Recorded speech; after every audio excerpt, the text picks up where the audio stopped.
a gente rola o feed do Instagram, tá a grande manchete que todo mundo às vezes só olha a manchete e não lê a legenda. Quando um jornalista para explicar aquela notícia, a pessoa para ouvir.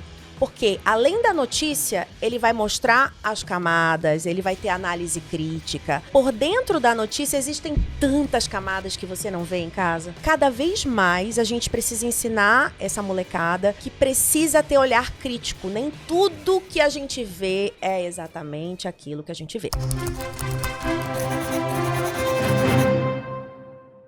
Ela se define como paraense de coração e de origem. E daqui a pouco você vai entender por que isso é tão importante para essa nossa convidada.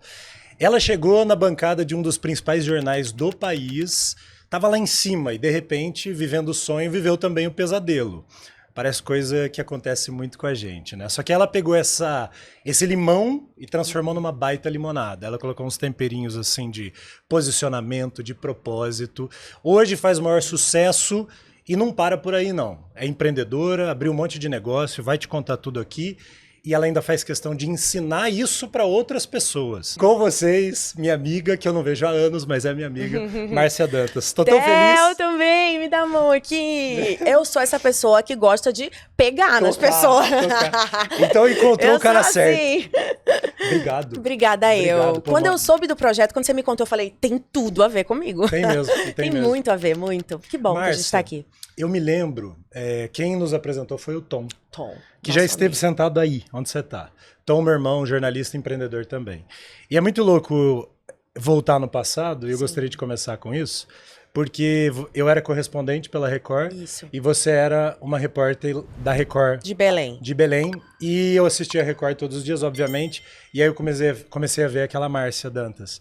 E era muito claro que você estava num processo de evolução muito rápido. Sim. Depois nos conhecemos, a gente chegou a sair junto aqui em São Paulo. Verdade. Né? Tomamos umas. Adoro. Sei lá, 10 anos atrás, eu acho. O tempo tá voando. Isso, eu tenho 10 anos em São Paulo, exatamente. 10 anos atrás. E cá estamos 10 anos depois. E hoje você é uma outra mulher, uma outra jornalista, cheia de coisa para nos contar. Sim. Quem era essa Márcia lá de Belém? Quem é essa Márcia hoje? Olha, a Márcia de Belém, a Márcia que chegou aqui, ela não imaginava nada do que ia acontecer nessa trajetória. E que bom, né, que eu fui surpreendida. Algumas coisas positivamente, outras coisas negativamente, mas eu aprendi muito. Na fase que a gente se conheceu, eu estava vivendo um sonho de talvez ser contratada pela Record aqui em São Paulo. Ah, você não era contratada na época? Eu era contratada pela Record de Belém. De Belém. Só que o que aconteceu na época? Sabe aqueles olheiros que tinham na Record aqui de São Paulo? Eu fui alvo de um deles. Eu também. Tiago Contreira, um abraço pra você, meu querido. O meu foi o próprio Tavolaro. Um abraço também. Não sei se ainda gosta muito de mim. Não importa. Mas não importa, na época ele viu algo em mim. E aí, Tavolaro me falou, olha, eu vou te deixar um tempo em São Paulo, eram 4 meses para cobrir uma licença maternidade da minha amiga Luiz Calegari, que é uma grande amiga e irmã, que hoje mora fora do país, um beijo, Lu. E eu fiquei 4 meses aqui, trabalhando no Fala Brasil, fazendo JR, fazendo várias coisas. Nesse tempo, a promessa era que eu ficasse numa vaga que surgiria para repórter no Fala Brasil. Uhum. E essa vaga não se concretizou. Quando você fala promessa, diziam, ó, é sua. Estamos só te preparando. Isso, estamos vendo se dá, tá tudo certo e tal. Só que na época me mandaram de volta e a vaga não se concretizou. Só que cada vez até que eu voltava, vinha aquele sentimento de frustração. As pessoas de lá me julgavam. Então, eu já pronta para saber como funciona a nossa televisão, eu comecei a juntar uma grana. E aí, quando eu voltei e eles me mandaram, né, de volta, eu falei, bom, juntei a grana que eu vivi em São Paulo, porque eu ganhava um salário um pouco melhor por estar aqui. Nesses períodos? Nesses períodos. Uhum. Eles me pagavam 40% a mais por eu estar trabalhando fora do meu domicílio. Uhum. Então, assim, meu salário já era bom em Belém por eu acumular 2 funções de repórter e apresentadora. E aí, eu guardei uma grana, que na época não era muito, assim, para eu ficar 6 meses, na época eu fiz um cálculo, ficar com 30 mil reais, sei lá, 40 mil no máximo, com mais a rescisão. E aí eu fico um tempo sem emprego. Eu pedi demissão e vim embora. Cheguei sem nada aqui. Sem nada, aí foi um ano caótico, perdi minha mudança, fui roubada, aconteceu tudo que você pode imaginar comigo. Eu falo que Deus me deixou nua para reconstruir o vaso. Olha só um parênteses, porque me chama atenção e já é um tapa na minha cara. Porque eu nunca me preparei lá nesse início. E olha que louco, né? Você já meio que entendeu muito nova, né? Foi. Quando a gente ainda vive muitos sonhos em televisão, você já entendeu que você precisava se preparar. Sim. E fez uma reservinha e deu esse mergulho. Você A queria vir para São Isabela Paulo e pronto. Camargo me falou que isso também é saúde mental. Ela falou, o que você fez, sem saber ainda, é cuidar da sua saúde mental. Porque o que você fez? Ó, vou me planejar. Se não der certo, eu volto. Porque lá em Belém eu sempre soube que eu teria emprego. Porque eu tinha uma carreira consolidada. Eu era primeiro lugar de audiência na Record de lá. Então assim, falei, bom, se eu não ficar na Record, outra emissora me contrata lá, eu volto. Mas eu tava realmente doente também. Ficando doente, eu sempre quis vir embora pra São Paulo. Sabe quando é teu sonho de pequenininha? Primeiro, meu avô e minha avó moravam em São Paulo. Os meus pais ficaram em Belém e o meu avô, por parte de pai, veio pra São Paulo junto com a minha avó. O meu pai tentou a vida aqui. E a minha mãe sofreu muito, porque a minha mãe nunca se acostumou com São Paulo. E minha mãe tentou fazer uma pós-graduação e sofreu muita xenofobia. Ela era chamada de parazinho, não teve oportunidade profissional. Sabe assim, ela é do Pará. Né? Você queria vir aqui fazer o quê, mulher? Exatamente, provar. Provar. Por isso, Theo, que foi tão forte em mim a Copa esse ano e tudo, depois a gente chega nesse assunto, mas assim, quando mexem com quem eu sou e da onde eu venho, é algo muito potente pra mim, assim. A minha raiz, o que me fez lá, aquele lugar, a Amazônia, o que eu represento, quantas mulheres do Norte têm visibilidade nacional hoje? Quantas estão com voz e potência para serem ouvidas? Pouquíssimas. Então, eu estar nesse lugar, eu acho que eu desejei tanto, porque eu sabia da importância que ia representar para as próximas gerações, para o que vem daqui para frente. Porque eu não estou fazendo por mim. Eu estou fazendo por todas que não foram ouvidas há séculos lá na Amazônia. Por todas as mulheres silenciadas no nosso país, entendeu? Então, eu ter essa coragem de me expor e de galgar. Eu recomecei do chão aqui em São Paulo. Eu não era ninguém em Belém, no Pará, todo mundo me conhecia, tinha um salário ótimo, morava com a minha família, com os meus amigos, perto. Eu larguei toda a minha zona de conforto para viver o que eu nem sabia que eu ia viver. Sabe quando eu falo que você vai pondo o pé e Deus vai pondo o chão? Mas aí Deus primeiro me tirou tudo. Falou assim, baixa a bolinha. Porque eu cheguei aqui falando, vai dar tudo certo, porque eu sempre fui muito otimista. Vai dar tudo certo, eu sou isso, eu sou aquilo, eu sou muito boa. Porque uma coisa eu sempre acreditei. Eu sempre confiei muito, que eu sou muito boa profissional. E o que eu não era boa, eu vou aprendendo. Então, por exemplo, eu acabei de assumir um jornal que é Política e Economia. Me pergunta quanto que eu sabia de política e economia sem ser o básico. Nada. Em 3 meses, eu sei nomes de senadores, eu sei partidos, eu sei alianças, eu ouço podcasts, eu mergulho no que eu preciso aprender.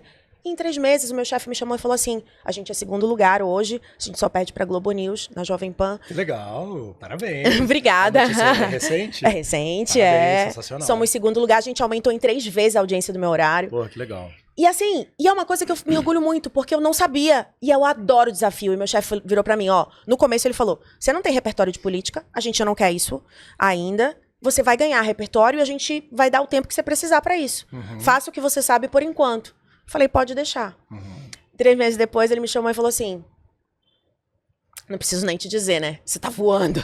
Você tá voando porque você é esforçada, você vai atrás, eu vou atrás de fonte. Sabe o que eu fiz, Theo? Eu mandei mensagem para todos os ministros do governo Lula no WhatsApp, não consegui o WhatsApp de todos, eu consegui de alguns assessores, mas eu fui no Instagram, né? Meu Instagram, graças a Deus, é potente, é grande, eu também trabalhei nisso. Você veio por ele. Eu fui mandando mensagem no direct de todos os ministros. Meu bem, se a gente não for cara de pau nessa profissão, a gente não consegue nada, não é, Theo? Pausa pra essa dica. Ela não tinha WhatsApp, mas ela precisava fazer o quê? Se conectar.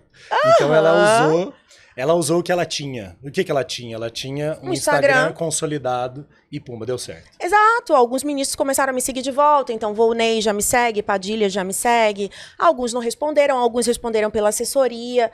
E eu não tinha nenhuma fonte. Hoje eu tenho algumas. Não tenho nem 10 anos, 20, nada de política. Eu tenho 3 meses de jornalismo político. Mas não é por isso que eu não vou construir. Sensacional. Entendeu? E aí, então, aí é isso. Eu acho que na minha vida sempre foi assim. Aí eu fui recomeçando, fui pra rua, fui pra madrugada, fui repórter policial, quase 3 anos. Vamos voltar um pouquinho nisso, porque você fala, e hoje você trabalha com isso também, eu vou te perguntar bastante sobre a questão do posicionamento e do empoderamento feminino, né, que transborda de você. Eu já comecei meio que a falar disso aqui, né? Porque tá em você, né? Você fala porque é você, né? Como que você... Bom, menina veio, 40 mil reais e vambora, né? E aí entrou no SBT e começou a fazer sua escada lá dentro. Eu era frila, tá? Você era frila no início? Não era contratada, Ok. A gente sabe que tem muito... E não é o meu propósito aqui a gente atacá-los nem nada disso, mas a gente sabe que o ambiente de redação, ele é muito tóxico, né? Sim. E não há muito interesse em nos elevar, porque quem está muito elevado, eventualmente acaba olhando para o próprio salário, né? Então, o objetivo é deixar a gente num lugarzinho ali de peão, né? De trabalhador, de operário, né? Tá tudo bem. Como que você continuou sendo essa Márcia, apesar dessas porradas? Eu sempre tive uma coisa que meu pai falava, que eu não... Essa minha coragem, essa minha vontade de fazer acontecer, sempre esteve muito presente. Então, para você ter uma noção, quando eu era repórter, o que eu fiz para não ser uma repórter igual às outras? Eu não tentava me diferenciar fazendo algo que era antiético. Eu pensei assim, eu cheguei em São Paulo, eu percebi primeiro uma deficiência em grande parte dos repórteres. Poucos sabiam fazer planos sequência. Explique para o povo que está nos assistindo o que é um plano de sequência, seu Theo Taveira. Antes de explicar sobre o plano de sequência, eu queria explicar que essa empreendedora, ela fez uma coisa que você que quer empreender precisa entender. Sim. Tudo que você vende é remédio. Então, se você quer se destacar, você tem que preencher um espaço que está vago, oferecer um serviço que não existe. Perfeito. Plano Sequência foi inventado, inclusive, pelo Gil Gomes, Perfeito. Nosso querido Gil Gomes, do Aqui Agora. É quando o repórter pega o microfone e sai falando, sem corte, que essa nossa querida convidada é uma profissional para fazer isso.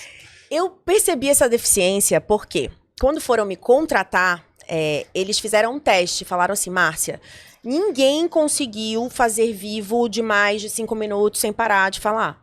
Era uma coisa assim, que as pessoas tinham muita dificuldade de fazer plano de sequência e de manter um raciocínio, né? E eu sempre fui muito especialista em ao vivo, porque eu fiz um jornal comentado muitos anos em Belém, e eu fazia o Fala Brasil, que era um programa que eu tinha que fazer toda vez, o Fala Brasil, o ao vivo de manhã. E eu tive um chefe que me ensinou que eu não podia ler papel. Teve uma vez que vazou um papel, não sei se posso falar o nome do chefe, mas foi o Thiago Feitosa. Feitosa me ensinou uma vez que eu não podia ler o papel quando eu pegasse na mão, que ele achava feio. Repórter boa não lê papel. Repórter boa... Imagina hoje, todo mundo com celularzinho aqui. Todo mundo, ou com TP no celular, né? Porque virou vício. Eu também não julgo, acho que é uma boa ferramenta, mas tem que ter cuidado. Aí eu comecei a tentar fazer sem ler. E aí eu comecei a fazer algumas técnicas na minha cabeça, comecei a usar algumas coisas que me ajudavam a entender o raciocínio e tal. E assim eu fui pegando. E aí o meu teste foi no estacionamento do SBT. A minha chefe fez um falso vivo, me deu um tema, me deu as informações e falou assim, fale o máximo de tempo que você puder sobre essas informações, sem gaguejar... Juro, do estacionamento do SBT. Aquela marca pesada aqui, ó, do lado. E aí ele colocou câmera e ela no ponto, vai. E aí eu fui, Theo, sem sacanagem, eu acho que eu fiquei 3 minutos e meio sem parar. 3 minutos e meio na TV, meu amor. É muito tempo. É muito tempo. E aí ela só falou, parou. Ok, parou, tá bom. Cala a boca, menina. Falou demais já. Não, inclusive o Marcão do Povo e o Dudu Camargo tinham que me cortar realmente, porque senão eu não ia parar de falar, não. E acabou assim, eu fui contratada pro programa policial deles. Então eu virei uma repórter especialista em vivo de plano sequência. Então era ao vivo, plano sequência, contando história, chegando na marginal com acidente, mostrando a galera sendo resgatada. E aí era esse incêndio, e aí era correria, eu corria na frente da câmera. Eu montei um QG, Theo, dentro do carro. O meu motorista ficava na Rádio Trânsito. O meu auxiliar ficava no Waze vendo os acidentes. Eu montei uma estratégia que cada um fazia alguma coisa dentro do carro. E aí, eu ficava no Twitter do Corpo de Bombeiros, que dava em primeira mão todos os acidentes e tudo que estava acontecendo. O meu motorista na Rádio Trânsito e o meu auxiliar no Waze vendo os acidentes. Eu montei aquilo que a gente chama de rádio escuta, que tem na TV. Você da nova geração não tem a menor ideia do que Não vai saber o que é. Era os antigos. Aliás, o que é rádio mesmo? Eu montei no meu carro. Meu carro era uma grande rádio escuta e eu pegava tudo em primeiro. Sensacional. Graças a isso, a Globo fez o Hora 1. 5 da manhã, porque a gente batia todos os dias a Globo. Era uma época áurea, e aí eles tiveram que adiantar o programa pro Hora 1. Porque eu era a grande repórter da rua, que chegava sempre, e o helicóptero da Globo vinha atrás de mim. Genial. Era sempre assim, e a gente batia a Globo muitas vezes. Nisso eu virei uma co-apresentadora da rua. Uhum. E aí, quando os apresentadores começaram a tirar férias e folgas, eu fiz um piloto, e Silvio aprovou. Na primeira vez, pra só ser a substituta. E numa dessas substituições, pra não alongar muito a conversa, Silvio estava no camarim, me viu. Silvio Santos. Silvio Santos. Tá, Silvio Santos. Fez uma ligação pra José Occhiuso, que era meu chefe, e falou assim: mas, oi, como que você não me mostrou essa moça tão bonita e competente? Mas, oi, a partir de segunda-feira... A água parou aí, nesse momento. A partir de segunda-feira, ela tem que ter um horário pra ela. Okay. Foi isso, aí a minha vida mudou. Que espetáculo. Que lembrança gostosa de ter um caos com o Silvio, né? Não, gente, eu tive 3 vezes no programa dele. E todas as vezes que ele me encontrava, ele falava: adoro te ver no ar. Você é muito boa. Como é que ele era? Theo, ele tinha uma energia. Sabe aquela coisa de entidade? Você parece que você tá vendo uma figura que tá planando assim na tua frente. Eu imagino. Sabe assim, uma energia que parece palpável, de tão forte? Silvio Santos era assim, ele praticamente flutuava no palco. A primeira vez que eu fui no programa dele, antes de virar apresentadora, ele não tinha me feito ainda a proposta de virar apresentadora. Eu senti uma coisa assim... que eu não sei te explicar, parecia...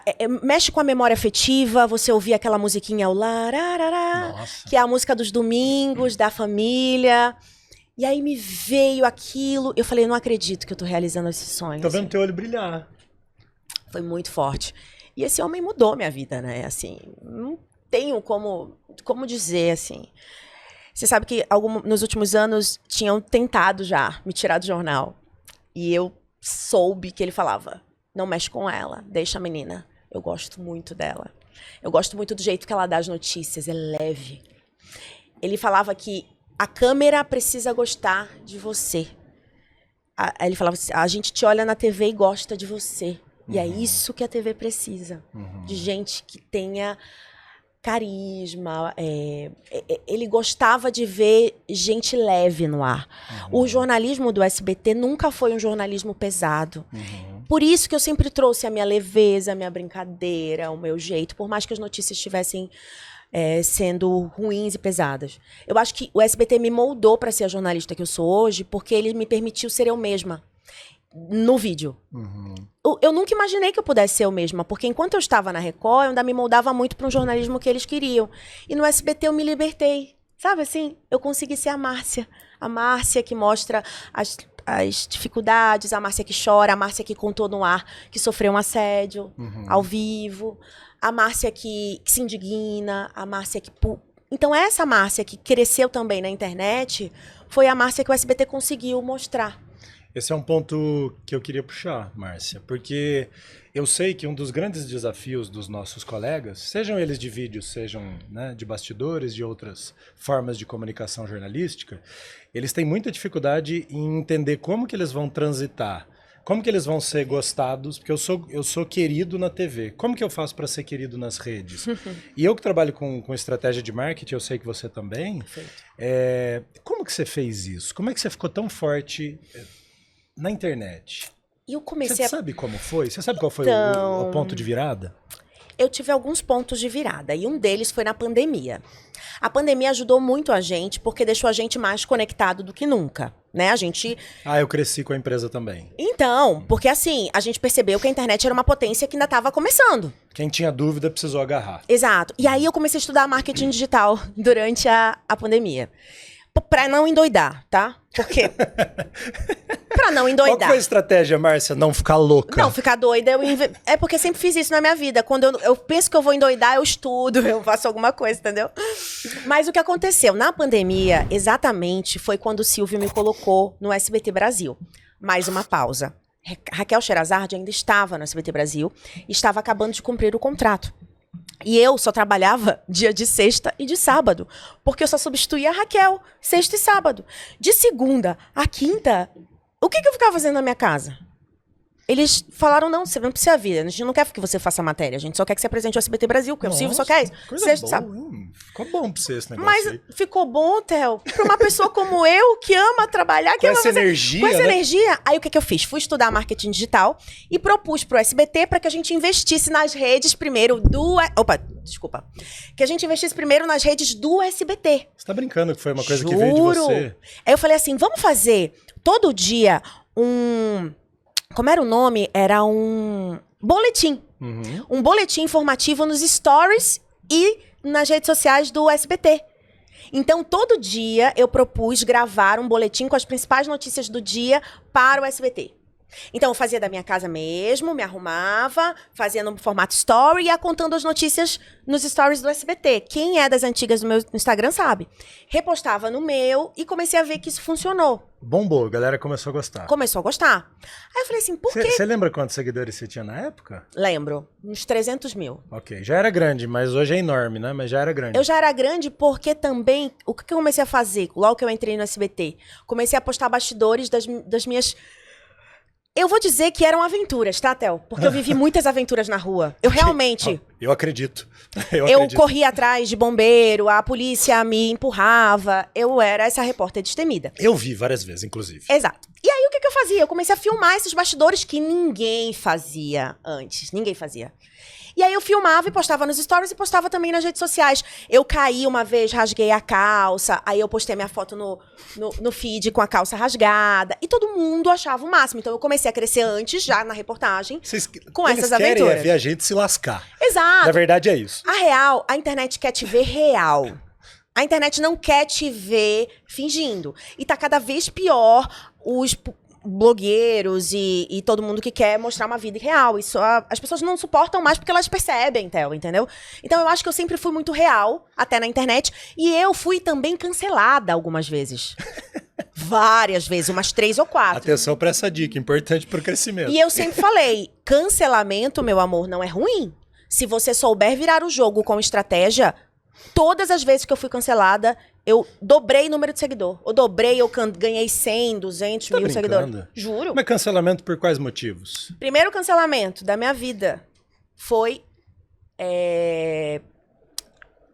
aquele primeiro ataque na escola em Suzano. Me lembro.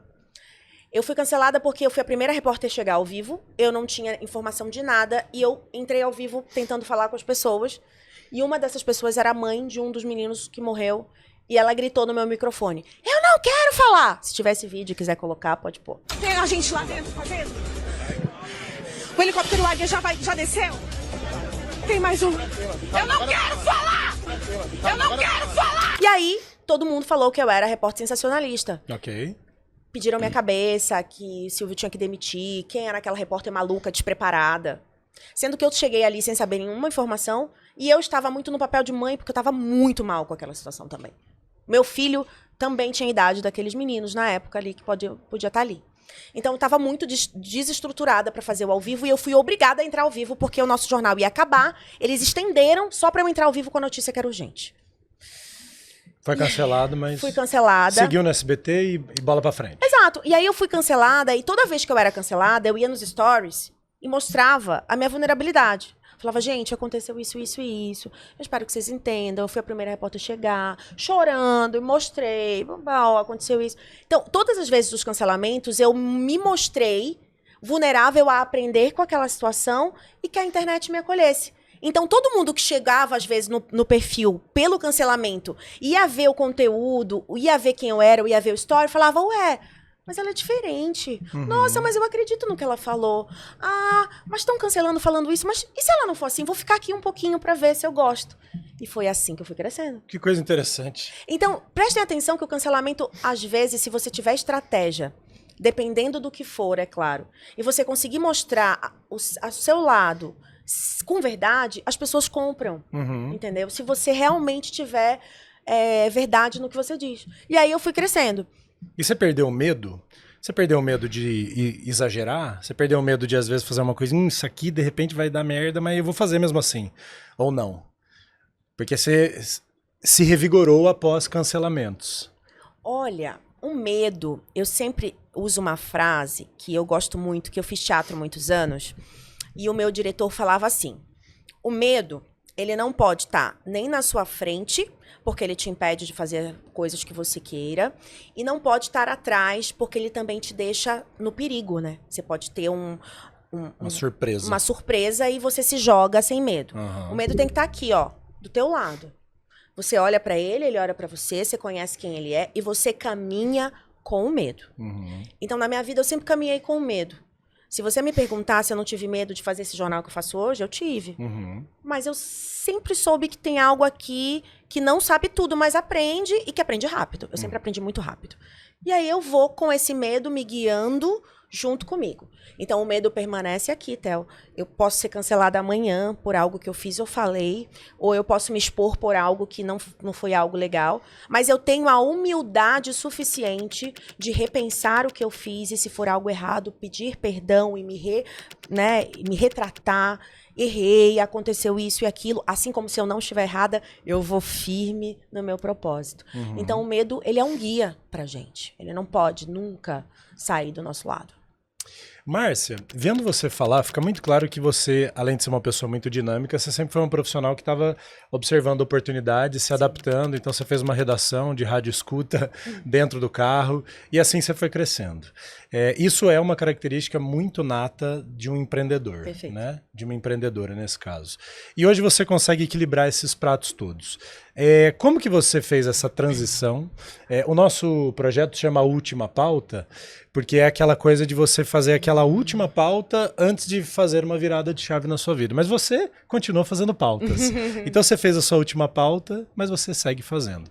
Como que a jornalista percebeu que poderia ser empreendedora? Porque é muito comum eu ouvir de colegas, cara, eu não sei vender, eu não sei empreender, eu acho que você tem um perfil que nem todo mundo consegue. Como que você fez? Você acreditava que você era capaz de ser uma empresária, uma empreendedora? Eu acho que a primeira coisa que eu sempre acreditei foi em mim, que é uma coisa que talvez os empreendedores ainda pequem um pouco. Muitos começam sem acreditar que são capazes. E o meu pai, e a minha vida toda, ele segurou muito a minha autoestima, assim. Falo que eu sou leonina com a autoestima de um homem hétero. Nossa Senhora! Quase com a sua. Aí pegou.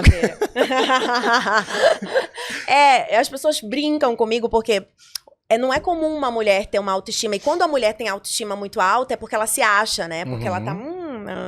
E na verdade não, eu sempre soube do que eu sou capaz. E eu acho que sempre gostei de me vender.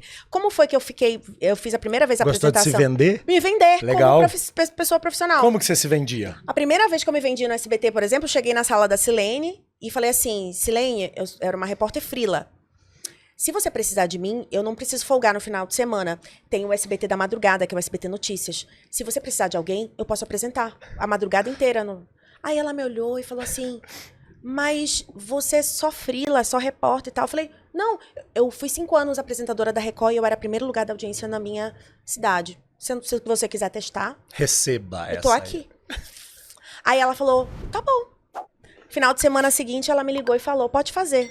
Eu fiz. Quando foi de manhã, ela me mandou uma mensagem. Nossa, foi muito bom, viu? Parabéns e tal.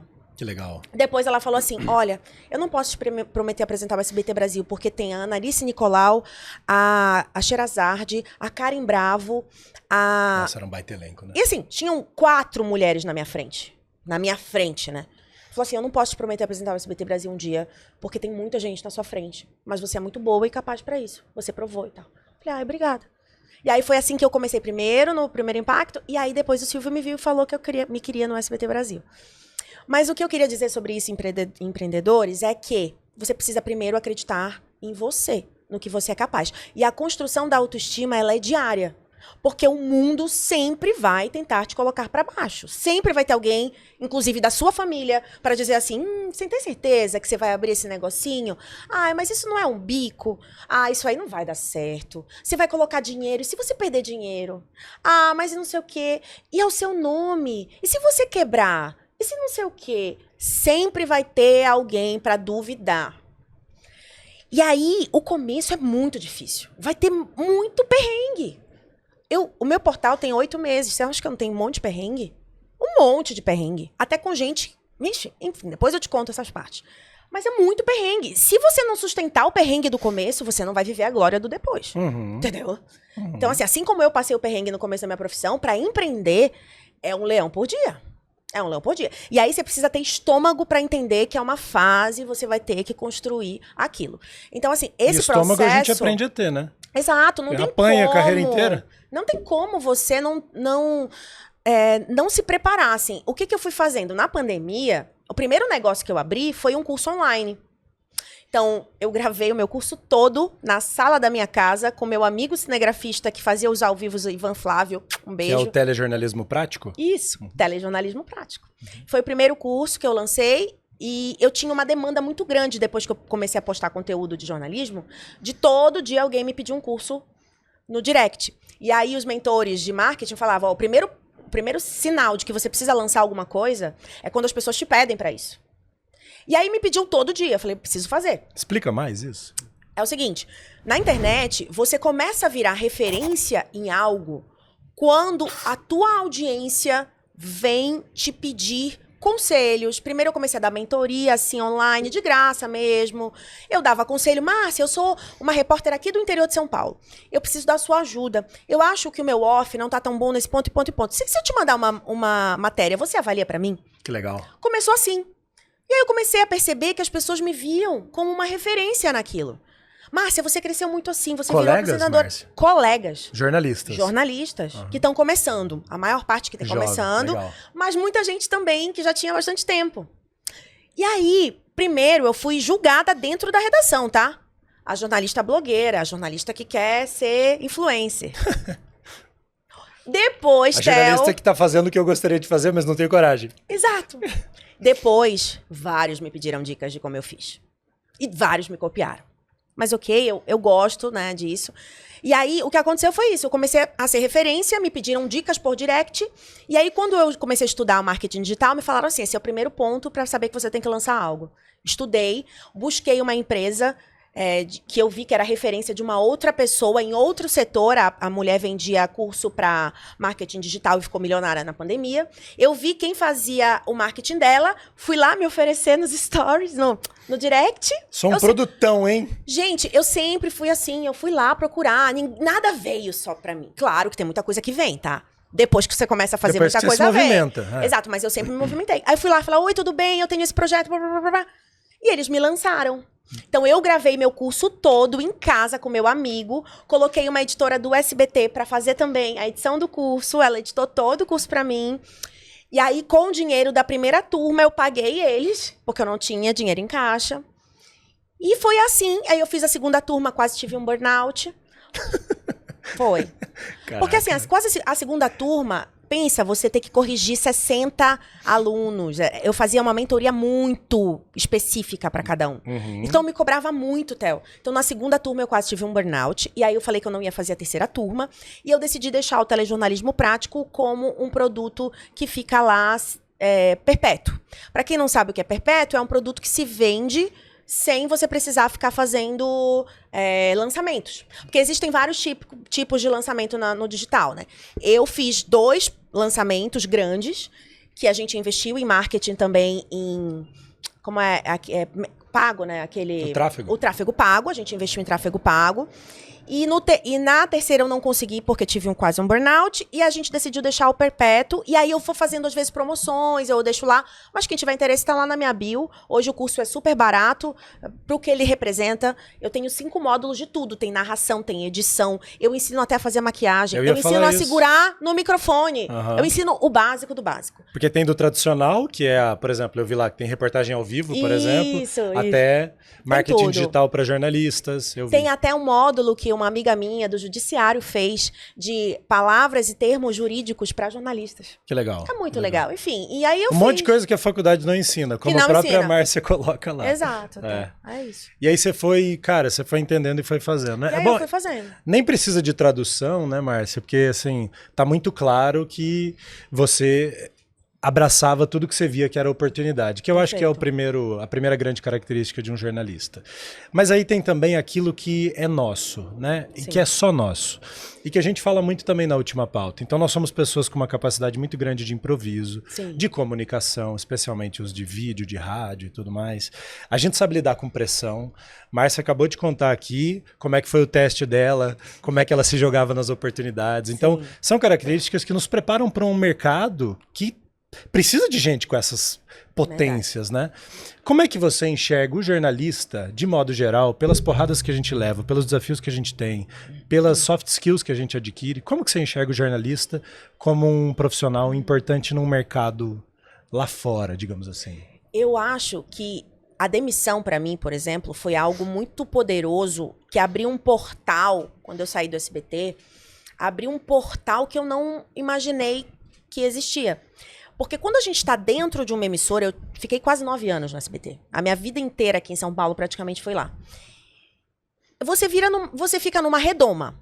Você fala com as mesmas pessoas, você tem amigos do mesmo ciclo. Você não olha muito. Por mais que eu seja essa pessoa que sempre olhou para fora, eu me acomodei nos últimos anos no SBT num lugar que eu estava cômodo, que eu estava feliz, que eu acreditava muito, que podia crescer.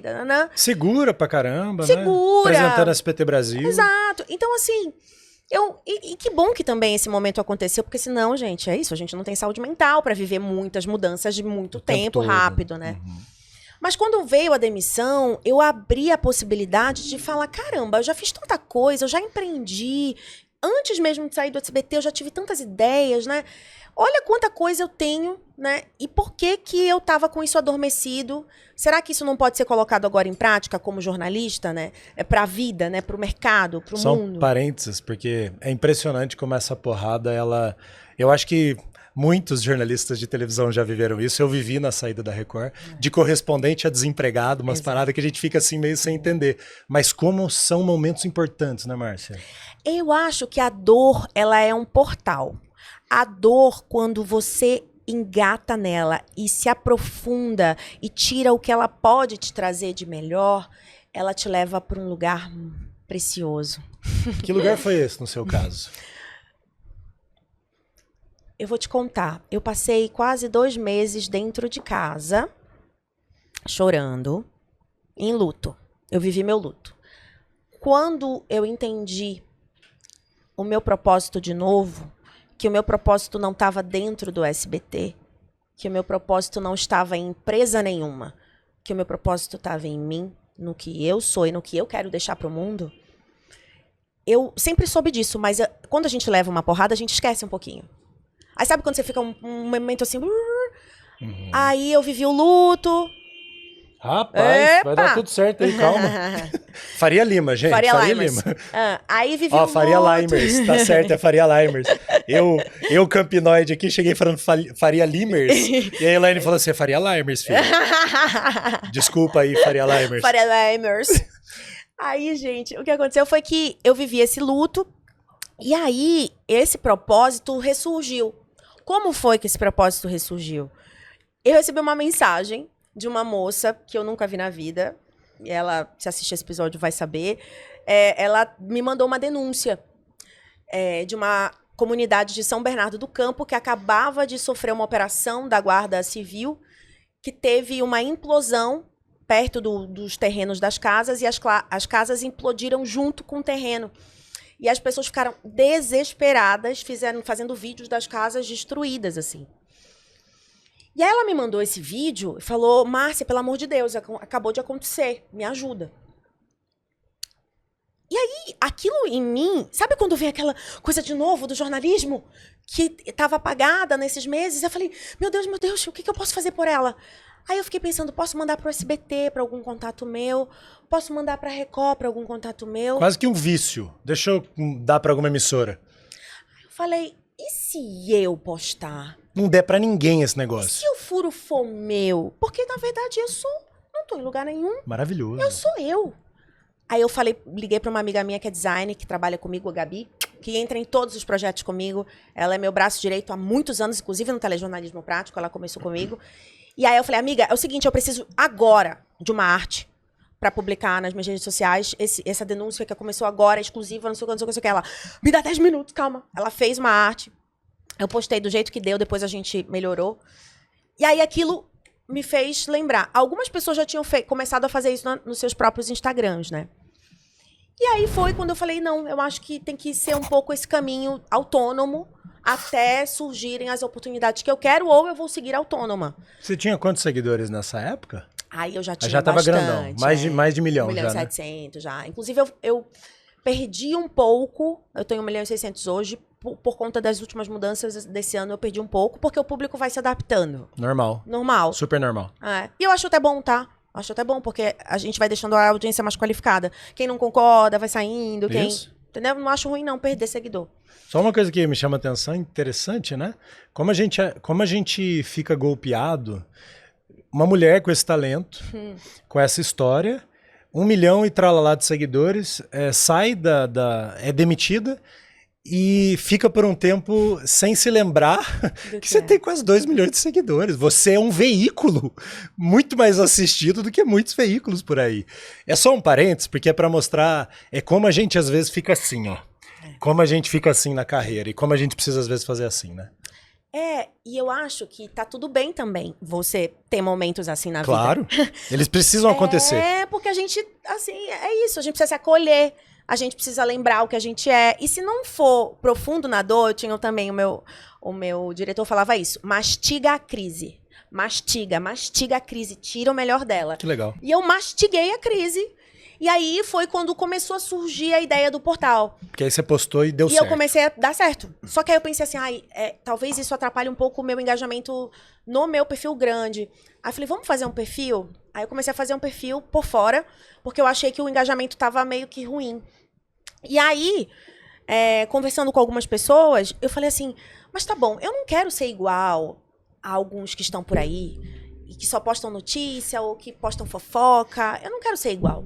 Como eu vou me diferenciar? Desculpa. Não, eu tô aqui também. Eu sou O essa microfone pessoa sofre que fala com esses italianos e que aqui. justamente hoje, à noite, minha unha quebrou pra vir aqui no Theo. Desculpa, não consegui, tá, Theo? Estou profundamente magoado com esse Porque desleixo. uma unha quebrou. Bom, enfim. Eu nem tinha reparado, você está linda. Agora eu deixo todo mundo ver. É tipo isso, né? Expondo as vulnerabilidades. Expondo! É isso que a internet gosta. Resumo. Eu falei, eu não vou ser igual a todo mundo. Por que o meu portal tem que ser igual? Não. Qual é a diferença do meu portal? O que eu sempre gostei de fazer? Sempre gostei de ajudar as pessoas, sempre gostei de colocar conteúdo de valor. Então, eu vou chamar pra perto de mim quem quer aprender comigo. Aí eu abri as inscrições para jornalistas e estudantes de jornalismo. Eu fico besta com você, né? Você é diferenciada demais. Eu fiz um formulário e eu recebi mais de 300 inscrições de todo o Brasil e de todo o mundo. Você tá brincando. Eu recebi pra mais de trabalhar com 13 você. para trabalhar comigo. Deixei claro que era colaborativo, que é de graça, que em troca da colaboração eu ia dar visibilidade e mentoria para eles durante o processo. Então a gente tem reuniões semanais, né, só para deixar claro. E aí o processo foi colaborativo. Eu fui vendo quem se encaixava no perfil que eu gostaria. E aí no primeiro momento eu selecionei 43. O projeto começou com 43. Aí a gente separou por editorias. Quem queria ficar na editoria de polícia, quem queria ficar na editoria de entretenimento, de famosos, quem se encaixava mais em cada editoria, quem gostava de fazer vídeo. Então, eu comecei a estimular eles, mesmo quem não gostava, a fazer vídeos. Comecei a mentorar, falar, faz por aqui, vai por aqui, esse assunto é bom, esse assunto não. E aí, fui mentorando eles, fui dando também estratégias pra gente de rede social, para eles entenderem onde a gente queria chegar. Tudo estagiário, Márcio? Não, Recebendo metade. salário e tal? Ou era Não, eles estavam aprendendo com o você? O processo é colaborativo. Até hoje, o portal é colaborativo. Funciona assim. Eles assinam um contrato de colaboração, porque muitos, Theo, como eu e você, a gente chega no mercado sem experiência. Precisando de um caminho, né? E aí, o que eles fazem? Entrar no portal da Márcia Dantas hoje é o ter portfólio. Eu escrevo as matérias, a Márcia e a equipe dela revisa, e eu publico as minhas matérias, ou eu posto o meu vídeo num portal grande já, que tem mais de quase 25 mil seguidores nas redes sociais, e eu sou visto. E aí isso serve para quando eu mando o meu currículo, eu conseguir ter um portfólio de experiência. Eu já fui repórter mentorado pela Márcia Dantas. Márcia, assim, isso aqui é tão... Desculpa, é que tanto ensinamento... A Márcia não ia ter dinheiro para pagar 40 jornalistas, Jamais, gente. 40 jornalistas Jamais. é uma redação. Exato. Ela entendeu um gap do mercado. Que gap é esse? Tem muito jornalista e tem pouca vaga. Quem que se diferencia? Quem já tem experiência. Cara, aí ela fez a troca. Eu te ensino e você aparece nas minhas redes assim, ó. É isso. Tem que aplaudir de pé. E aí, o que eu fiz também? Eu comecei a ver quem tinha o potencial para estar mais perto de mim. Aqueles que aprenderam mais rápido, porque são 20 jornalistas formados já, e 23 que ainda são estagiários, estão se formando ou estão no mercado. Então, os que já eram jornalistas, eles precisavam de portfólio, porque nunca tinham conseguido trabalhar na área. Aí, esses aqui, eu consegui contratar com um salário de iniciante, agora, isso faz um mês, 5 eu consegui contratar para serem meus braços direitos na equipe. Porque agora você já tem entrada, já tem patrocínio, Exato, já tem recurso. Exato. E aí, a gente vai começando a moldar. Então, eu dei oportunidade para todos que já estavam, não contratei ninguém de fora.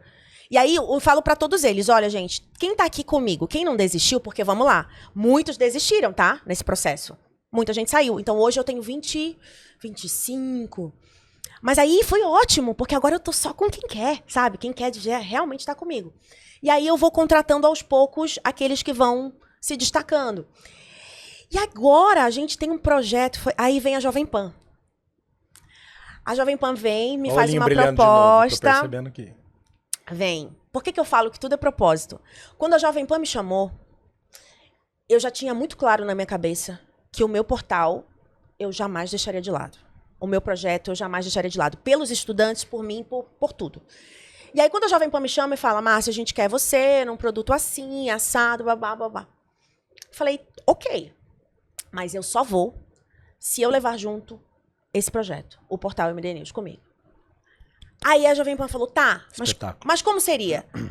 Falei, não, deixa comigo que eu te apresento. Mandei para a Jovem Pan todas as possibilidades que a gente podia fazer de collab e quanto que isso agregaria à imagem da Pan. Porque o projeto ele é educativo. Imagina você criar os próximos estagiários da Jovem Pan, podem sair dele. Então, eu comecei a mostrar para a Jovem Pan que a gente podia investir juntos nesse projeto e que a imagem da Jovem Pan no mercado ia agregar com um projeto colaborativo. O sonho dos donos da Jovem Pan até hoje seria fazer um curso de jornalismo da Pan. Pausa. Pesquisou a respeito daquela pessoa ou daquela empresa com quem ela estava fazendo negócio. Entendeu qual era o ponto de conexão. Exato. E onde ela podia entrar ali. Desculpa, fecha parênteses, vai. É isso. É que você é muito boa nisso. Então eu preciso fazer algumas pinceladas. Mas é isso, porque eu acho que as pessoas, elas têm que saber onde elas estão pisando, né? Quando a Jovem Pan me chamou, eu falei, qual a carência da Pan hoje? O que eles precisam mudar? Porque eles estão no rebranding lá. A Jovem Pan passou por um rebranding muito grande nos últimos tempos. Na transição de governo Na teve transição muito, né? de governo. O que eles esperam de mim? O que eu posso agregar? Onde que eu posso colocar o meu produto, meu diferencial? E, claro, para mim não foi surpresa, eles abraçaram o projeto.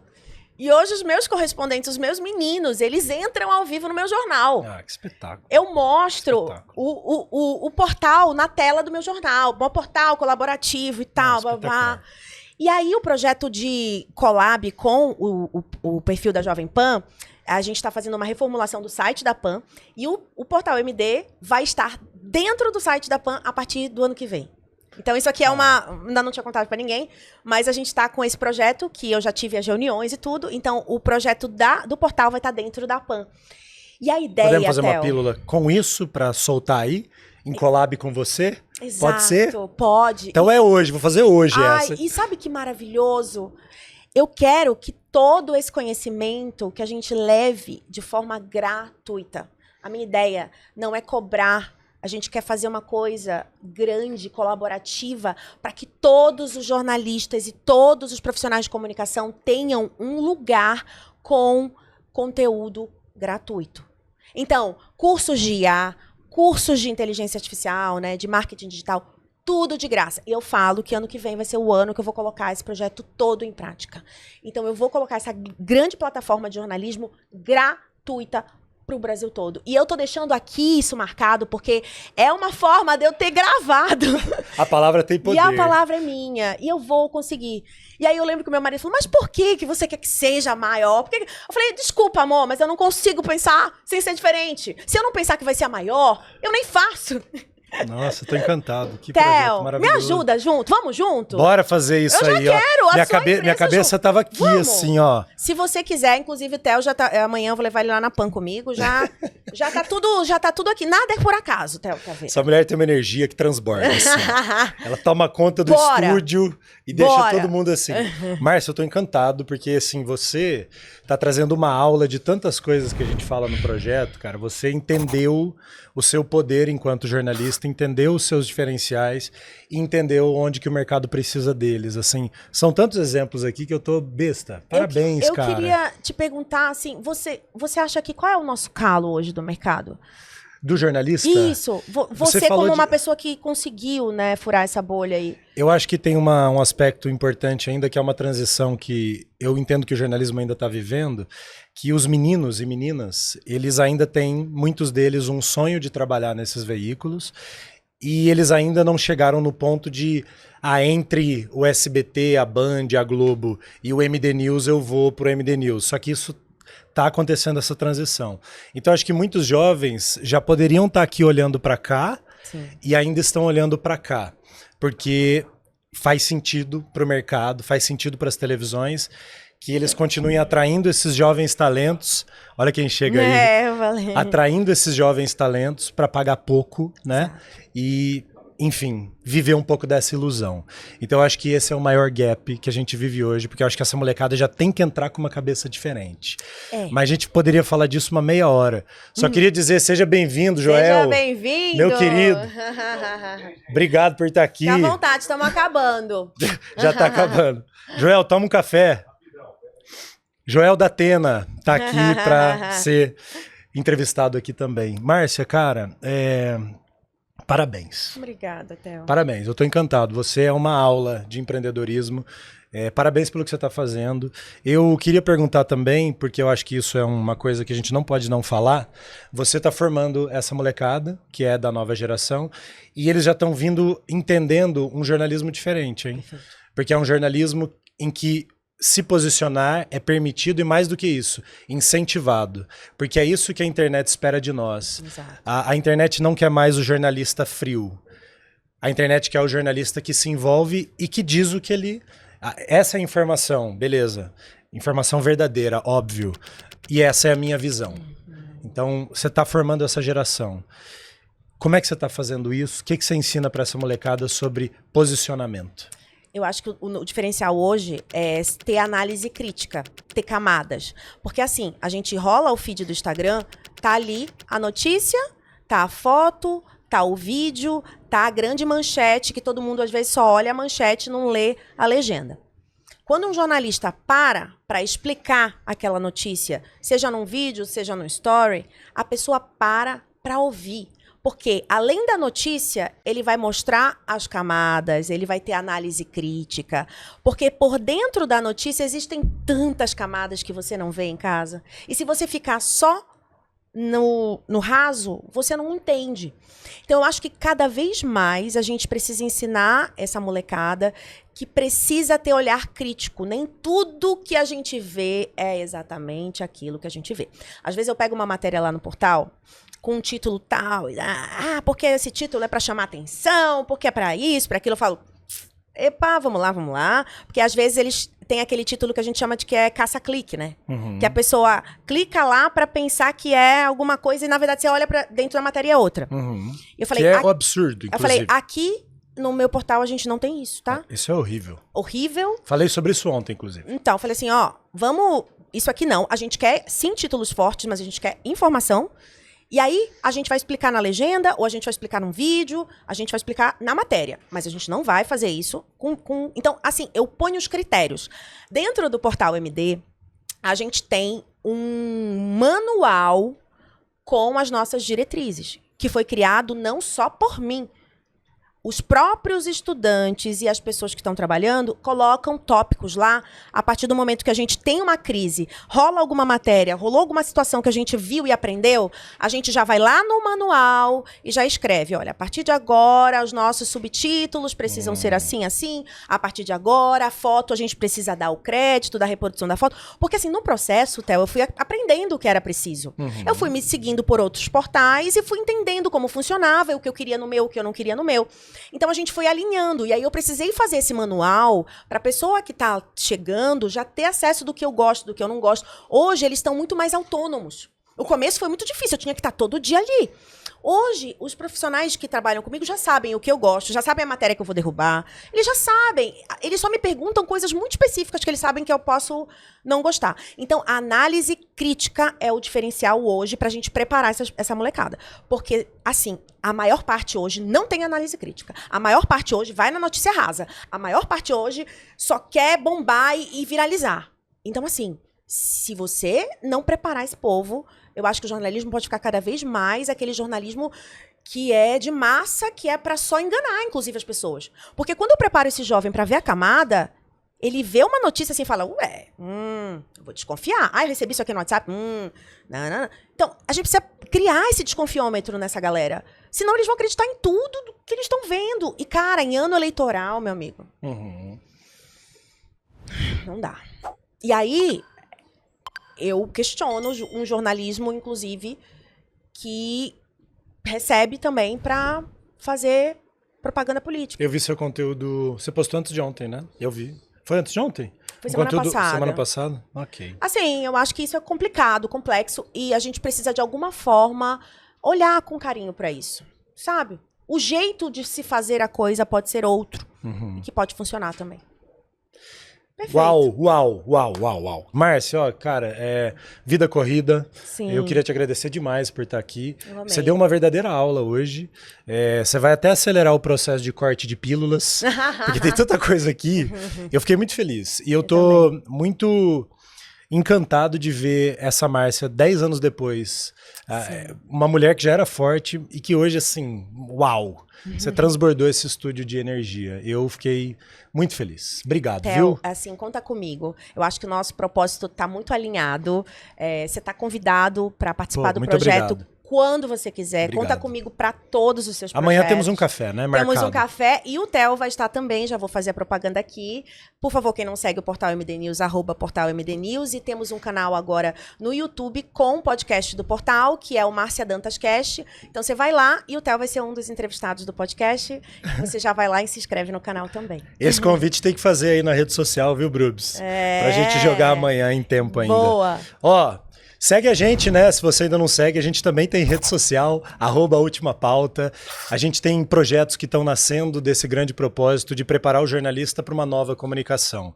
E, cara, na pior das hipóteses, você vai ter uma história dessa aqui, para você sair completamente transformado.